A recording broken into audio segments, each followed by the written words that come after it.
Blogs, or weblogs, are online journals intended for public viewing. A blog can be personal, like a public diary, or a company or product-related blog. With Word 2010, you can create blog entries in Word and publish them directly to your blog. Bloggers have a number of choices for blog hosting. Popular sites include WordPress, Typepad, and Blogger. And you may also have access to a blog that's part of your organization's SharePoint site.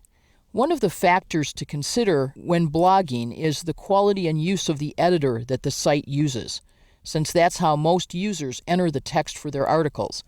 But with Word 2010, the blog editor is no longer a factor. You can create your blog posts in Word, like this one, then publish them directly to your blog. To blog, I'm going to choose File to go backstage, choose Save and Send, and then I'm going to choose Publish as a blog post. The first time I do this, I need to set up my blog as a legitimate save site for Microsoft Word. You'll notice that some of the supported blogging sites include WordPress and Blogger, SharePoint Blog, Windows Live Spaces, Community Server, and Typepad. So I'm going to click Publish as Blog Post, and I'll be prompted to register my blog now. So I'm going to choose Register Blog and choose my blog provider. Now, just because your blog provider isn't listed does not mean that you'll be unable to publish from Word. Simply choose Other. But I'm going to choose WordPress and click Next. Now I need to include my URL, and it goes in the center here. So my URL is justginny.wordpress.com. I need to type my username here, and then I need to type my password. And if I want to remember it, I can.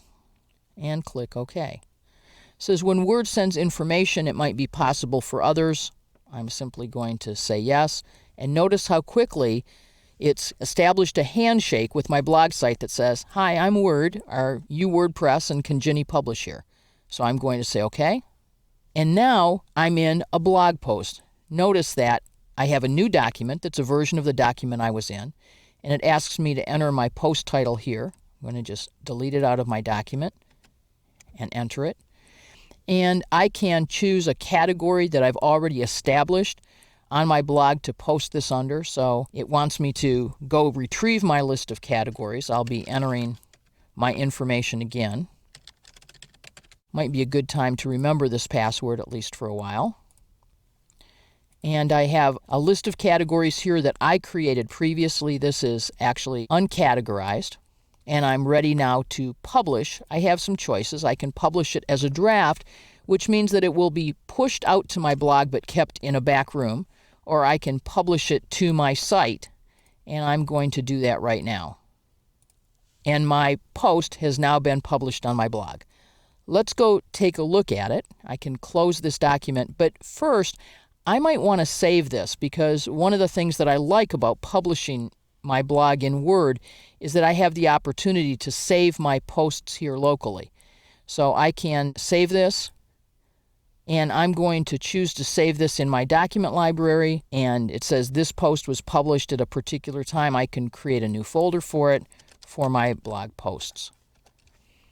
And I can enter its name again and some date information if I wish, and then save it. So I have this locally. I can close this now.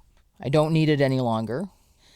So I'm going to go to Internet Explorer and go to my blog. And there's my post that I just created here in Microsoft Word. So with Word, I can use Word as my editor and publish my blog articles directly from Word. Another wicked easy Word 2010 feature.